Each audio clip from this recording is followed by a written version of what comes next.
I hereby call to order this meeting of the Triton Regional School Committee on December 10th, 2025 at 7 p.m. I am Linda Lukovsky, Chair of the School Committee, and I want to welcome everyone here tonight. A reminder that this meeting is being audio and video recorded. I'm going to read our vision statement. We are a community of learners known for our unwavering commitment to meeting the needs of all students. Through the adoption of best practices and our active partnership with families and the wider community who are united in supporting the development of engaged, successful, responsible, resilient learners. Students will be well prepared to be ethical, empathetic, and contributing citizens. Can we please rise for the Pledge of Allegiance, please?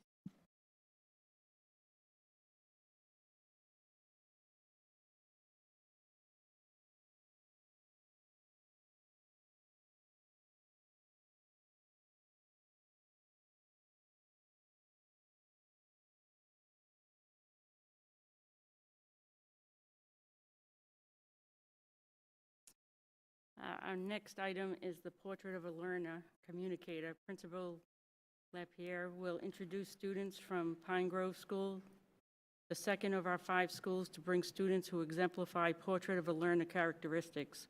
This month we will celebrate students who exemplified the November focus, which was Communicator.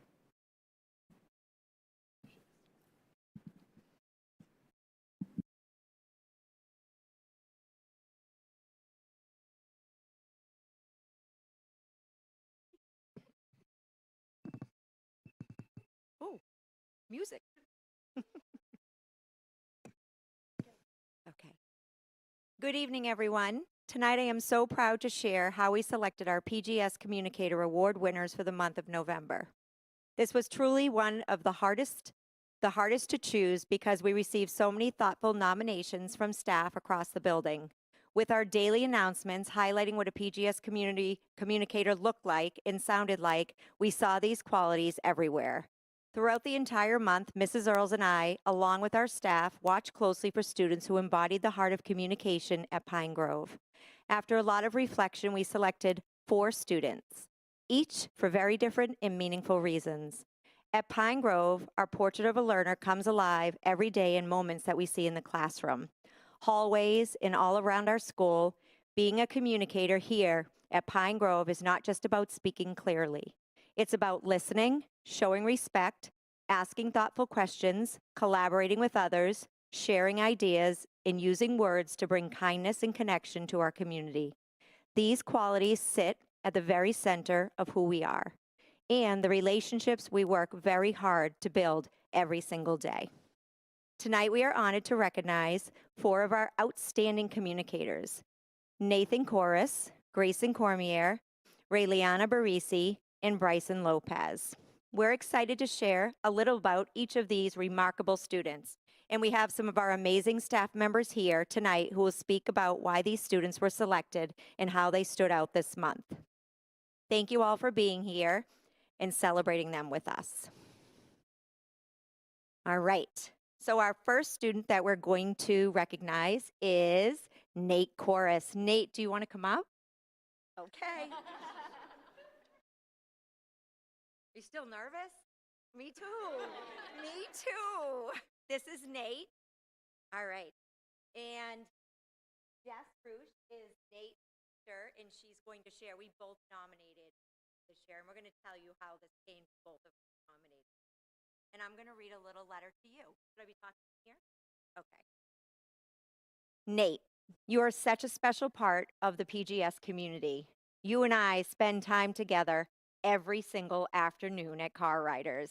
And every single day, you show me exactly what a strong PGS communicator should look like. You share about your day, and you ask me thoughtful questions, and you talk openly about what shows PGS pride. You listen, you respond respectfully, and you always use your words to make positive connections with the people around you. And you know what? You make me laugh every single day. You know, I'll never forget the day that you jumped right into the car and immediately told your dad about the joke that I had just told you, laughing the whole time. It's those little moments that mean so much to me, and I truly treasure our time together. Sorry, Dad, about that joke. Remember? Yep. Nate, you have a heart of gold, and you use those words in a way that lifts up people. You show kindness and you help others feel seen.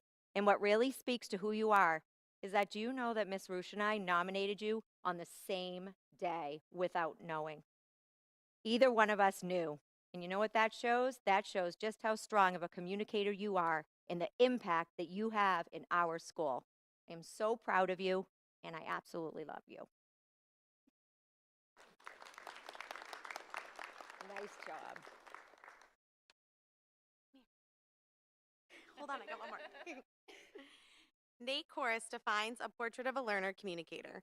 Nate shows his communication skills with both his peers and adults. He is polite, enthusiastic, and well spoken for a third grader.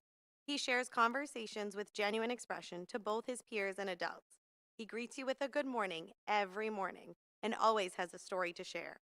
He is the first to say excuse me when getting an adult's attention, and his manners are far superior to those his age. Nate is also an empathetic listener and observer. As just an example for sacred writing, he wrote down every student's name in my class and gave each of them a superpower, specific to their personality and interests chosen just by him. He made sure each member of our class felt seen and heard by the choices of superpowers he gave them. This gesture strengthened our classroom community. It was a wonderful moment for all of us. Nate, you are an amazing communicator with a heart of gold and a gift to us all. Keep shining bright.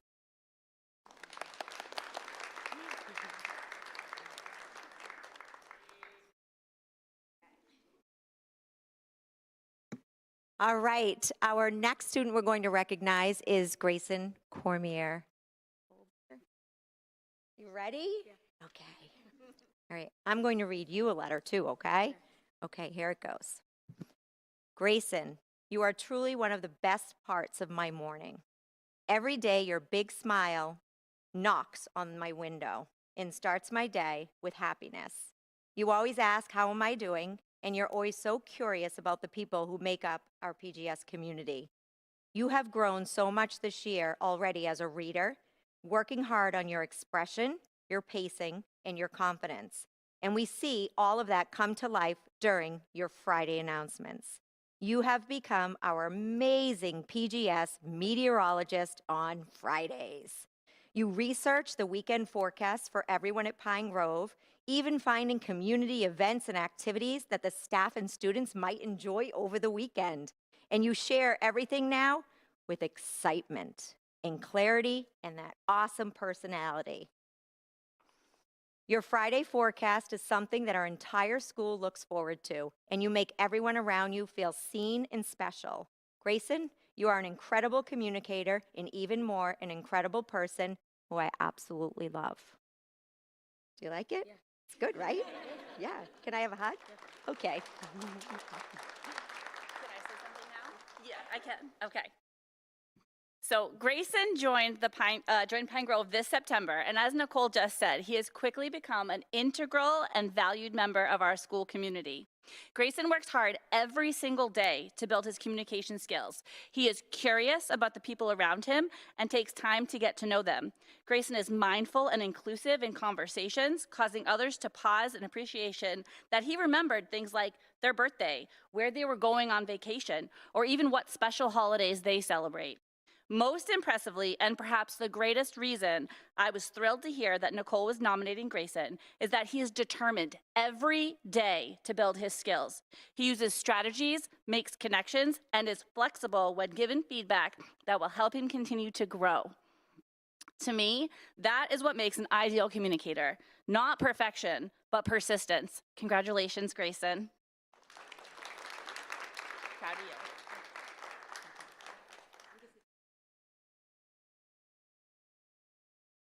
Okay, next we have Rayliana.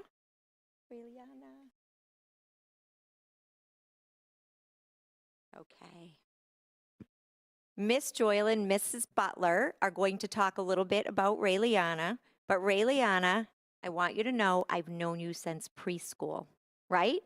And you have grown into such a beautiful young lady who is a great communicator, and you show those skills every single day through the way that you participate, you share your ideas, all the hugs that you bring us, and all the kindness that you bring into your classroom. And guess what? We absolutely love you. Okay, Mrs. Butler?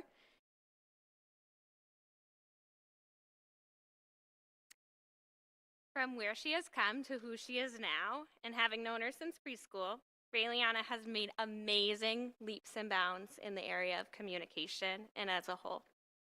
Raeliana is always a role model at school, the first to raise her hand, and a kind friend to others. She is there to comfort her peers when they are sad or upset, and she is able to problem solve independently when she is unsure what to do.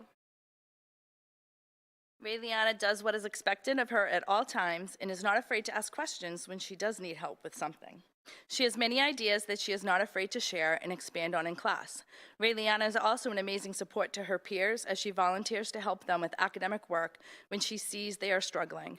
Her kindness towards others and willingness to help others is exemplary of a PGS communicator. Congratulations.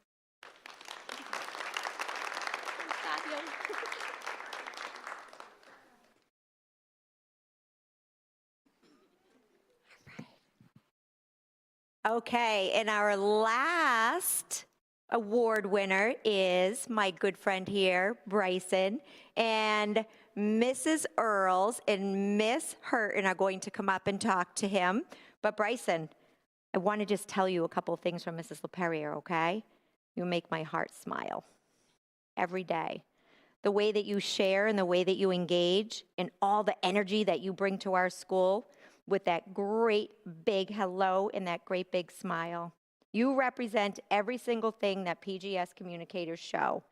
And you know what? You make our days brighter just by being you. And I'm so proud of you. And we absolutely love you. Okay, Mrs. Earls?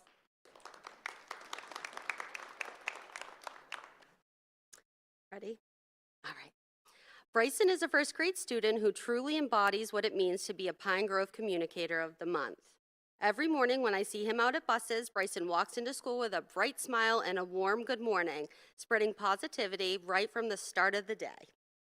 Bryson is consistently mannerly and kind, greeting others in the hallway and lifting the spirits of those around him. He cares deeply about people and makes genuine, heartfelt connections through his thoughtful words and actions. His natural ability to communicate kindness and care shines throughout each day, making him a wonderful role model for his peers. We're so proud of you. You're amazing. Can I give you a hug? You proud of yourself? I'll leave yet. All right. I'm Eloise Hurton, or Miss Hurton to them. I'm Bryson's first grade teacher. I'm so proud to recognize Bryson as a student who truly shines in our first grade classroom. As his teacher, I've had the privilege of watching him grow into an incredibly strong communicator this school year. Bryson goes above and beyond in all ways he interacts with both his peers and adults. He has an impressive vocabulary. I've looked up quite a few words he has said this year, and loves to share fun facts and brings thoughtful topics and language to our conversations. Today, he told me what Legos stands for. Did not know that. He also shows his communication skills in quieter ways. He is always listening carefully and giving others the space to share on our rug and during discussions, even when I know he knows the answer. What stands out to me most is that Bryson has a genuine interest in all people he interacts with. He regularly checks in on his classmates and me and remembers little details about their lives. If I tell him on Friday what I'm doing this weekend, Monday morning, he's asking me how that event was. If you ask Bryson about his weekend, he always is very thorough in his response. As a first grade teacher, it has been wonderful to watch his confidence grow, especially when speaking in front of groups. He has come so far this year, and I can't wait to watch him shine more. Congratulations, Bryson.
Nice and close, guys.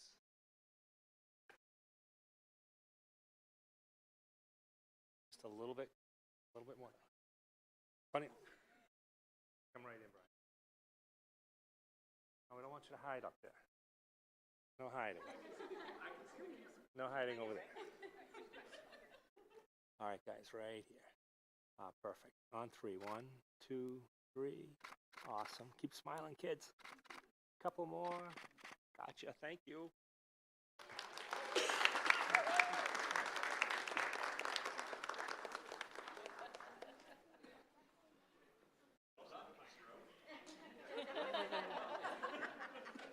Representing, right?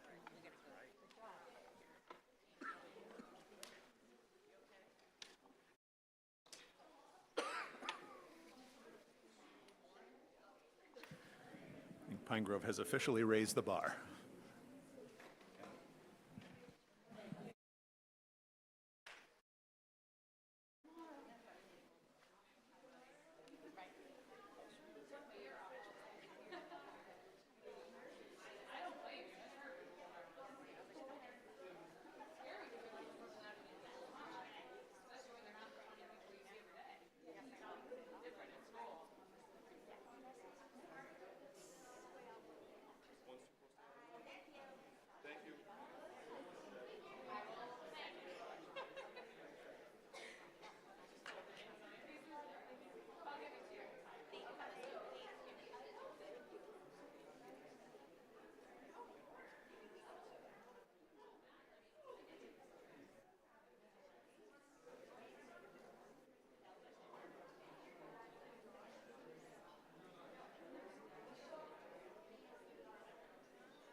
Okay, the next item is oral communications from the public. Members of the public may address the committee for up to 3 minutes longer with the permission of the chairperson. The committee will not engage in a discussion on topics raised during public comment, but may choose to add the topic to a future agenda. This agenda segment will be limited to 15 minutes. Are there any members of the public who wish to address the committee? The next item is the consent agenda. The consent agenda contains one donation tonight. Thank you very much to an anonymous donor who donated musical instruments and instructional books valued at $22,000 to the high school arts department. The consent agenda includes one overnight and out-of-state field trip request. Triton High School requests planning permission for students to go to SNHU for one day on January 13th, 2026. Can I have a motion to approve? I'll make a motion to approve the consent agenda as presented. I'll second. Any discussion? All those in favor?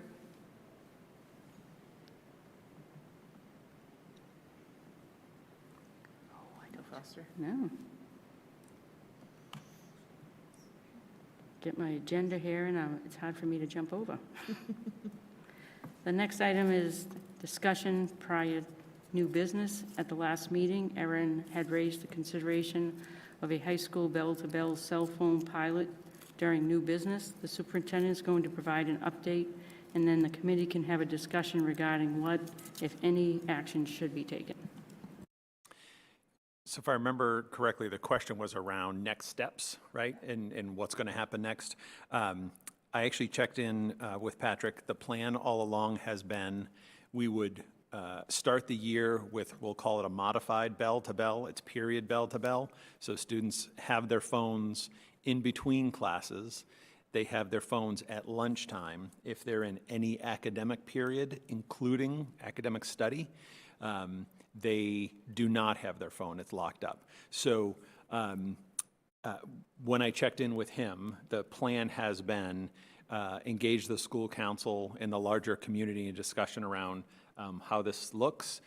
There was some interest early on in piloting a true bell-to-bell, i.e. 7:42 in the morning when students arrive, have a homeroom, collect phones, have a homeroom at the end of the day at 2:13 to get phones back.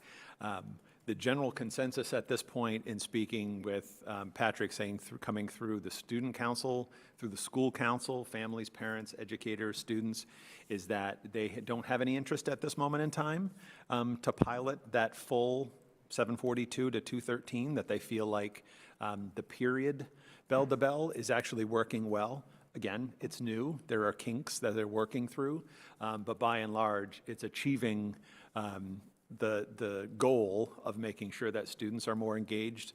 I've spoken with students, and certainly a couple of them begrudgingly said, yeah, I can focus better. I would love to have my phone.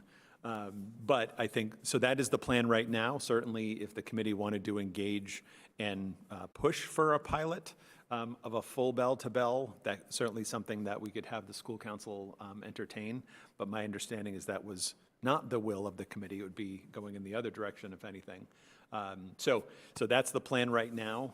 I do not anticipate, if that changes, again, that was that policy, we'll call it a policy, was put into place in the handbook that you approved in August. And so with that in there, that is what is in play until we bring it back to you. So if we were going to pilot, it has to come back to this group to provide a modified policy. You could do that on an interim basis for a pilot or more permanent. But at this point, I don't believe, we had said that probably in December, January. That's what I think I had said back in September, August. And that at this point, the will of the school council and student council and such is to continue where we have it because it's working and they want to continue kind of perfecting the current model. So, Does anybody have any questions on that? Go ahead, Paul. Brian, did I hear you say that there are bumps in the present policy that's being utilized? yeah. What kind of bumps is the follow-up question? So I think just enforcement. So there are definitely some teachers who utilize the technology in their classrooms. An obvious one in VTV, students are recording with their phones, right? And so there definitely have been some in the rollout and setting expectations and following through on expectations. It's gotten better over time. And so I would say, Patrick, if he were here, would say that he feels like it's in a good place now. That by and large it's being enforced, and that's the expectation. I've definitely had some conversations with families this year, both about this policy as well as the attendance policy. I don't even think I've talked to Shannon about this, this was the committee they spent a year on. Questions around the unexcused absences and needing a doctor's note, and helping people understand the difference that an absence is an absence, an excused absence doesn't give you any special dispensation. So it's those types of things that I think there's a lot of clarifying in conversations with families, in this case particularly around the cell phone policy, that I think people who were reluctant at first actually support this approach. I think the concern about not being able to get a hold of your student all day is a valid concern. Concerns raised early on, and I know this came through the high school about students who might need to just listen to music and be alone at lunch, and that's what they need. Put in some earbuds, AirPods, what's the right term? And listen to some tunes and eat and read a book or whatever. So I think this current plan works, and it's gotten better with age, so that's the goal right now. Anybody else? Thank you, Brian. New business, would any members like to raise additional items for inclusion on a future agenda? The next item is the DC meeting. The November DCC meeting notes are attached. We provided an overview at that meeting of November business. Are there any additional questions or comments about the DCC? I was going to say, just to clarify, so we put the minutes on, the notes on here because they weren't available at last meeting, but. The next item is the 2025 MCAS and Accountability Report. This is an item returning from last month. Dr. Bates presented the attached data, so I wanted to open this to her first in case she wants to add anything before we discuss and ask any questions. I don't think I have any new data to add to this, but happy to have the opportunity to answer any questions you might have or engage in a broader discussion. Is there questions? I have one.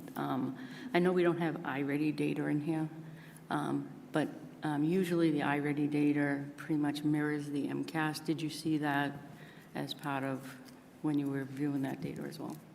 Yes, I think there have been some large-scale research studies that have shown the correlation between really the mid-year iReady data and then proficiency on MCAS, and it looks similar to in the patterns that we've seen about roughly the same percentage of students at or above grade level and meeting and exceeding expectations, and in sort of the same relationships. The fall data, the beginning of the year data for iReady though,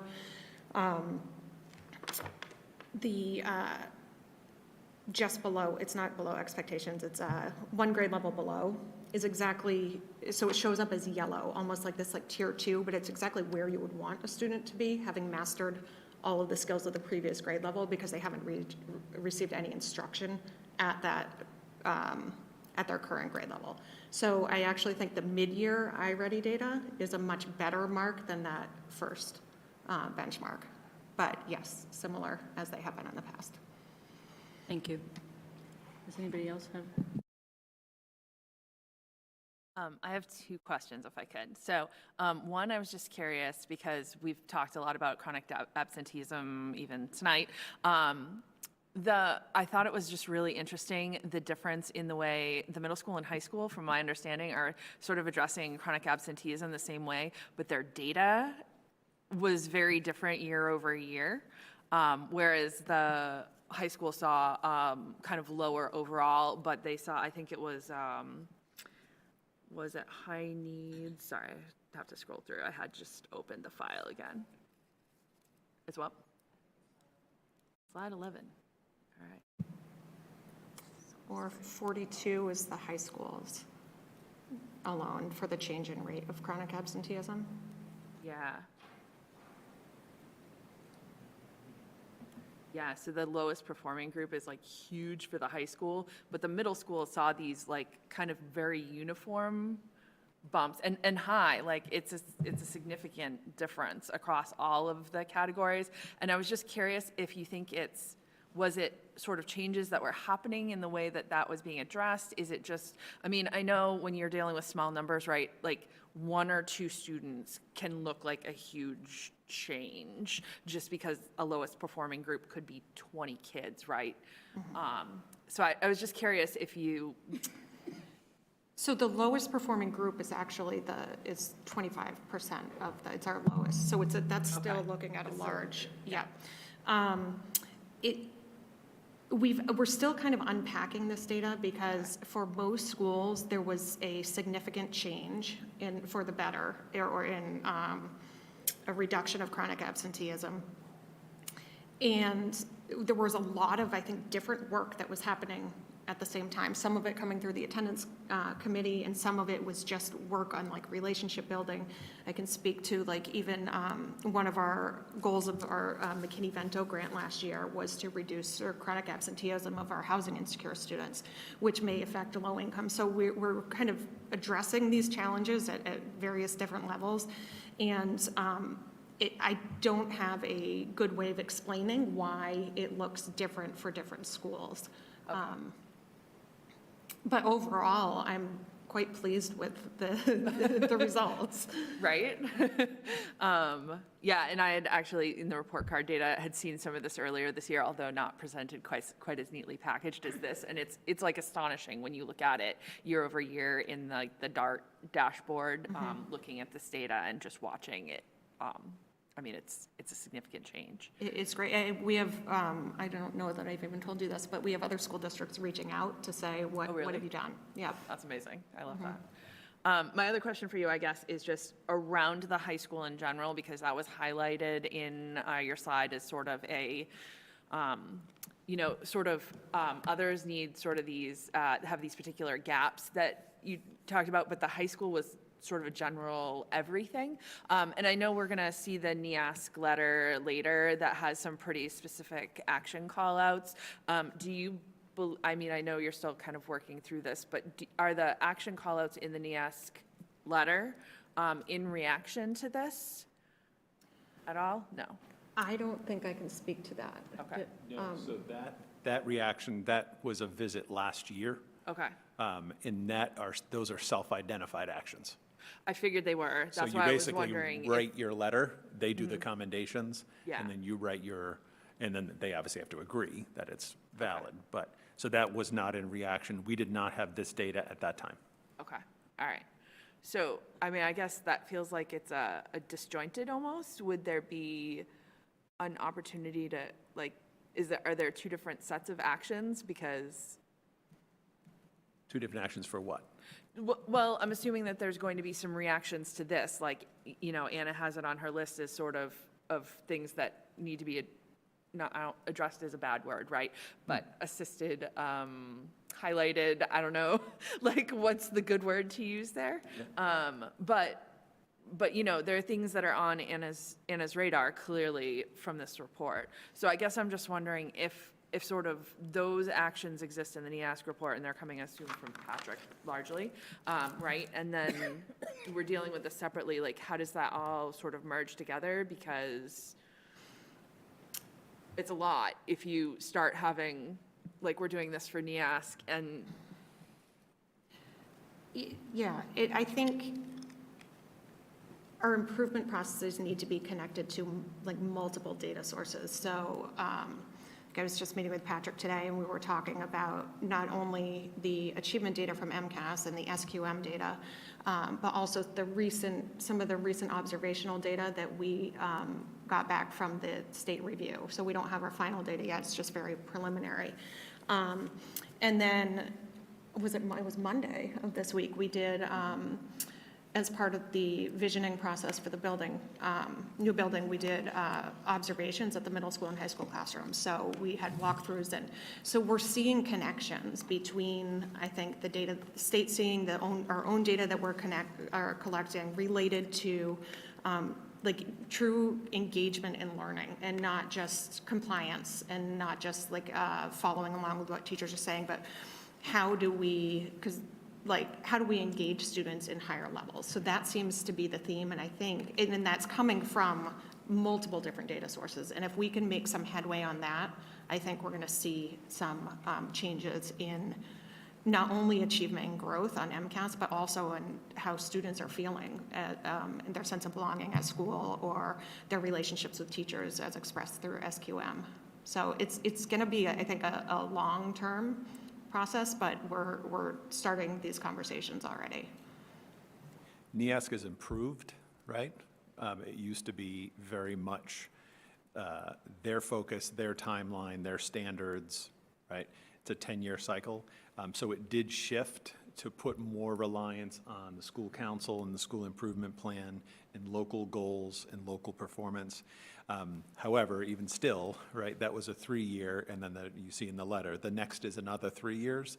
So it's not perfectly tied in, but as Anna said, I think there are opportunities certainly for better alignment, so it doesn't become overwhelming, right? There's too many efforts, you're not gonna make, improvement in anywhere. Yeah. Agreed, and that was, I think, kind of my hope/fear was that there either was some alignment there, or there was going to be some effort to pull that together to come into the school improvement plan? I would hope. I believe you'll see themes, I haven't seen a draft, certainly through the NEASC stuff and the stuff we've been talking about here, I believe is coming through loud and clear. Yeah. Okay. Yeah. Okay, thank you. And just a kind of side question on this. SQM, are we on track to do another survey this spring? In February, so Peter's no longer there, right? As of the end of the school, yeah. This and- month. Yeah. Yeah, so Peter, who you've all met, he's still with the group, but it's not, there was some change in the funding of how it works, so the tool is still available, and the plan is still to administer it in early February. So yes, that is still on track. Still trying to figure out exactly who we're doing that with now, because we lost our Peter. Okay, thank you. Does anybody else have any questions for Anna? Thank you, Anna.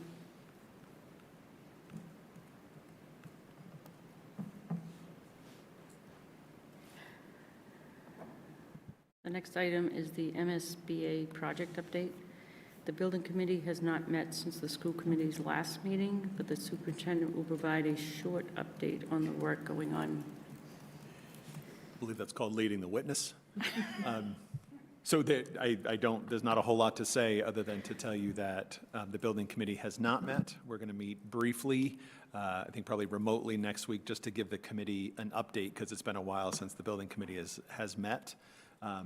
But we did go through the OPM selection process. There was a subcommittee of the building committee that identified the owner's project manager.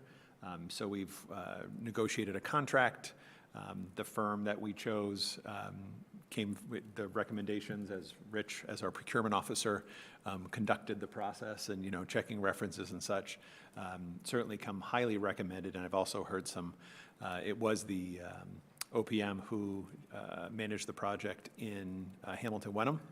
And even though that failed, there were a lot of factors in a regional elementary school that contributed to that, but they had nothing but praise for the OPM, and particularly, you can have a firm, and you can have an amazing firm, and then you get a very different team. And so it was some of the same players in Hamilton Wenham that we will be recommending. So I'm not going to say the name publicly yet, but the firm has been identified. They're aware. We've negotiated a contract. We have submitted it to the MSBA. They have an owner or OPM review panel. And so we'll share the information, the information with the building committee next week, the contract. We have a not to exceed total of $450,000, which you remember you allocated 1.7. So that leaves $1.25 million for the designer to conduct. Again, this is the first module 3 and 4. It's the feasibility study and the schematic design. And so we're on pace exactly where we had hoped we'd be, landed with a good firm. And so all goes well. The OPM selection or review panel will meet on January 5th. That's what the MSBA approved the OPM. Contract should be signed no later than the next week. And then we're going to look to hold a building committee that following week to have an in-person and actually have the OPM come in. And then they're going to, in essence, from this point forward, pretty much take over the process and manage it on our behalf, as is their title, the owner's project manager. So, unless there's any questions. Does anybody have any questions? Seeing none. Staying with the superintendent report. The superintendent will go through his monthly report. Superintendent muted himself. So my report, I did a little different. This was based out of necessity, not out of a proposal, but rather than giving you a written report, I've got some topics and some attachments here that I'll just speak through. And would love your feedback. Is this a better approach rather than a written narrative to do it this way? So open for feedback. Just to give you an update on the statewide graduation requirements, there is now information. You have there's a framework FAQ and a DESE presentation on graduation slide deck attached to your agenda. This is the slide deck used at a meeting that was hosted by MASS, but was with the commissioner, the secretary. And there is definitely some angst around this, we'll say. There are some really good aspects and concepts in the recommendations. There's also a concern that if you look at slide, they're not numbered.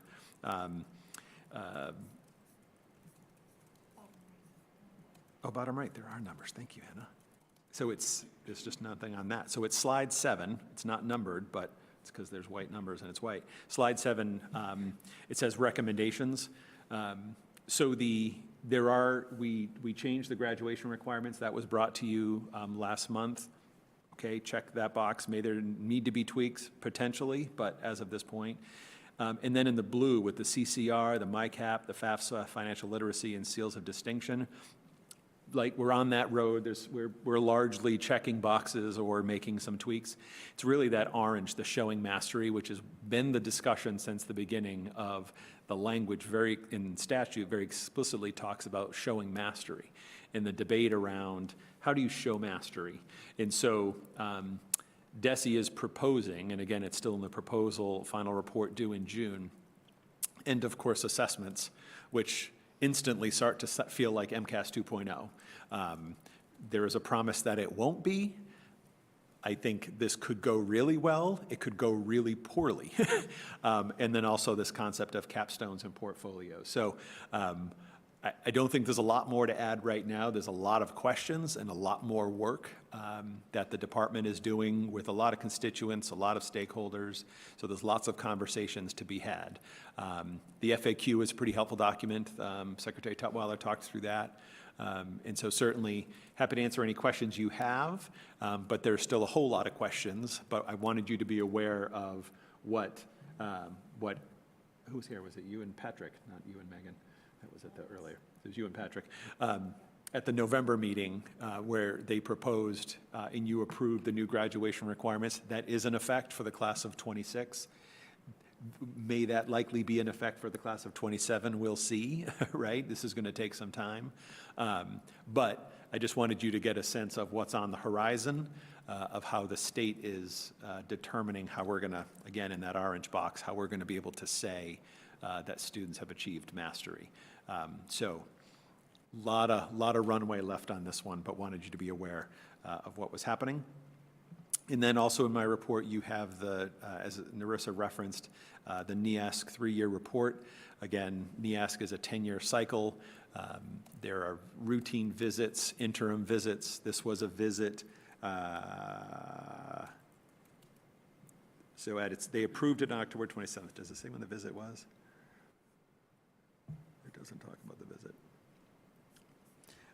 It was last year. Sorry, I was going to tell you the date. So this is, as I mentioned, the commendations were based on their meeting and their review.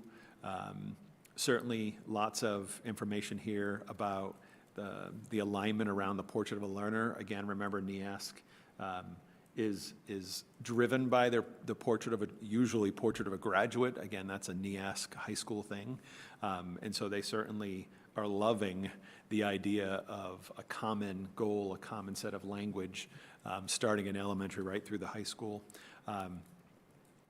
So lots of commendations. Again, as I had mentioned, the commission, the single item, the commission acknowledges that the following foundational element has not been met, and that is the school site and plan support the delivery of curriculum programs and services, 5.1A. Obviously, they know we're in progress. They have to document that that still is not met. And then the areas of growth that Narissa was referring to, that Anna was talking about, aligning those with our kind of internal identified, are internally identified by the high school. And so those become the focus on which will be reported in 3 years' time. So any questions on that? I think otherwise it's pretty straightforward. Yeah. Brian, I just have a question about the I guess what they call the substantive change policy at the bottom of the Yes. report. It doesn't seem a model of clarity for me. It identifies topics that should be reported, but it doesn't give you a 3% change in staffing, a 5% change. Doesn't give you any indication of when you're supposed to act, other than the comment of if it affects the district's delivery of services. So share that with NEASC for me, will you? I will share that on your behalf. I do not disagree with your judgment, Mr. Lees. Any other questions?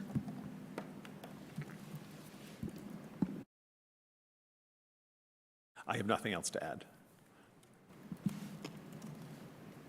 Just want to note the looks of shock and awe around the table as I said that. I'll make a motion to receive and file the report for December 2025. I'll second. Any discussion? All those in favor? And I guess, can I ask a question? Would you prefer a written narrative or like this where there's topics and relevant documents attached as far as my format or my report? Or do you not have any opinion right now? I personally like your reports and the way you have it right now. The way it here, not written out. Okay. Anyone else? What's easier for you?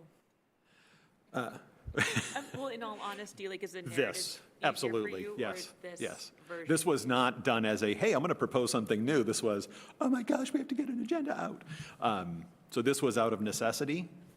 So But was it cleaner, easier? Does it it's get your certainly point cleaner across? to be able to talk through things and just be attaching, even throughout the month, be attaching things and items to a talk through, for sure. I'm not married to either way, so whatever is more efficient, where you can get the point across, what we need to know is fine with me. Okay. I guess my one thing would be, there are some things that don't belong as an individual agenda item that sometimes end up in your report. I think if it's going to be one of those things that will then be referenced down the road, it would be lovely to have that in writing, just so that we have something we can go back to in certain cases. So if it's something material where we expect that there might be questions on it. Gotcha. It's been helpful with superintendent's reports in the past to be able to say, this is exactly, like, here's the report. Look at paragraph 4, right? This is exactly what the superintendent told us. So, I mean, obviously the stuff today, like, everything's in there, but I just think if there's something more internal to the district that might be. Just write up a something- paragraph and attach it as a. Yeah, that'd That's be fair. great. Yep. Thank you.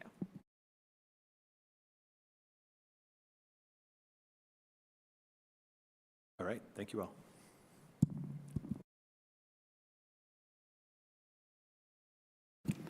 The next item is collaborative update annual reports. Attached to the agenda, the annual reports from NEC and CREST Collaboratives. The superintendent is the district's representative on both boards and will provide a high-level overview of this item. Not even a high-level overview. You have the reports. I'm going to trust that you read them. Again, I will mention, a couple months ago, I reported to you that it was actually North Shore Consortium that underwent a DESE review, similar to the first time that we ever experienced our DESE review. The consortium's equivalent, very much on procedures and finances, and they were found, and pretty much every collaborative across the state wasn't, requiring and documenting that the representatives, which are either school committee members or superintendents, are reporting out at the regular school committee meetings at least 4 times per year on behalf of the consortium. So we've spent a lot of time with the current executive directors of both the North Shore Consortium and CREST as their costs have increased along with ours, making sure that these are programs that still remain competitive and don't go anywhere near the cost of private special education placement programs in schools. So there's been lots of discussion. I chair the finance committee for North Shore Consortium, and I'm on a personnel and finance group for CREST. And so we've spent a lot of time talking about those things. And so 4 times over the course of the year, I have it on the routine schedule just so we can say, we can give the minutes to Crest and NEC and say, yes, we presented the annual report. If you ever decide you would like a presentation of the annual report, you let me know. Tonight's not the night. But you have both here. It'll be kind of a routine in December. I'll give you the annual reports. In February, I'll give you the audits. Later in the spring, I'll bring you the budget and the tuition rates. In each fall, I forget what I'm going to bring you each fall, something each fall, just so we can say, yep, it's on the agenda. And it gives us an opportunity for me to say, if you have any questions about the consortium, always let me know. We meet fairly routinely on the subcommittees. We're meeting a lot. And so we how many students, Shannon, roughly, do we have currently? A dozen? 5 or 6? 10, okay. Yeah. So with, call it roughly 15 of our students there, they're not, right? We keep talking about the fact that whenever possible, we are developing programs in district and keeping our students here. So generally, when we send a student to NEC or Crest or another school, the needs are pretty extreme, and those therefore tend to be pretty costly programs. So we certainly work closely with them to make sure that the services are being delivered efficiently, effectively. And I'm going to report to you routinely and give you an opportunity to ask questions. Mr. Lees. So I just think that that area of reporting is something that should just be done with reports given to us, you know, the audits, whatever, without a report from you. I don't think we need to report you to death and stuff like that. Great. My opinion. Yep. So we'll keep it on the agenda similar to this, have the documents, give you a chance to ask questions. Excellent. Make a motion to receive and file the annual reports for NEC and Crest as presented. I'll second. Any discussion? All those in favor? Next item is the middle school CTE policy. The CTE policy approved at the last meeting received some feedback from the Department of Elementary and Secondary Education. The suggested tweaks are included in the attached document. Does anybody have any questions? Literally minor, but we got this on Monday and we're like, you kidding me? So, pretty straightforward. Keeping Desi happy. I'll make a motion to approve the minor tweaks to the middle school CTE policy originally approved on November 19th, 2025, based on DESI feedback. I'll second. Any discussion? All those in favor? The next item is a subcommittee reports, policy and advocacy. Erin? Policy and Advocacy met last week to talk to 3 different groups about the communications possibilities that we might have. We did have a good conversation with them. They came with some ideas for us. We do want to speak to one other additional individual, and then we will come back with some discussion for the bigger group. The next meeting that we have is on January 14th at 5:30 p.m. Thank you. Personnel negotiations, Matthew? We met today with the teachers, and we are meeting again on January 7th to discuss. Sorry. And the January 15th, the IAs. Thank you, Matthew. Finance, Paul Mayette? We met the day after our last meeting, going over, wait, Rich, you're making faces. Is that wrong? Did I have that wrong? No. Oh, no, okay. I thought you were, wait, what did you mean? This is my face. It's like, what did I make? What did I mistake? Just going over the changes we made regarding the revolving accounts. That's about it. We meet again on the 19th.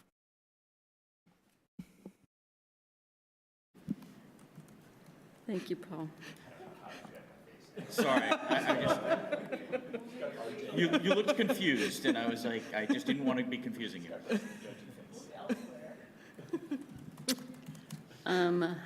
Wow. Owen, I'm sorry, with all the commotion going on, I didn't welcome you onto the school committee. Welcome to the school committee. We're happy to have you.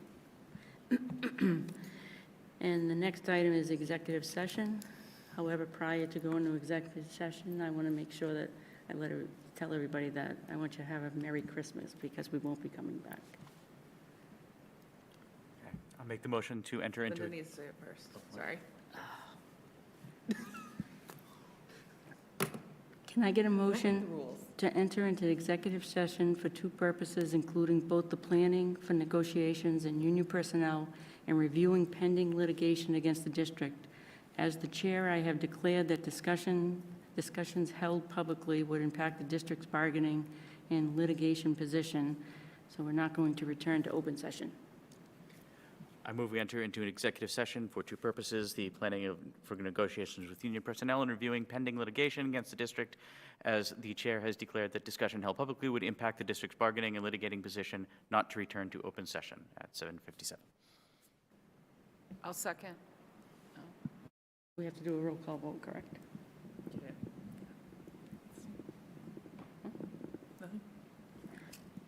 Owen? Yes. I'm here. Aaron? Yes, sir, I'm here. I don't, either one. Erin? Yes. Caitlin? Yes. Paul Goldner? Yes. Paul Lees? Yes. Matthew? Yes. Narissa? Yes. Paul Mayette? Yes. I'm a yes as well. Good night and have a nice holiday.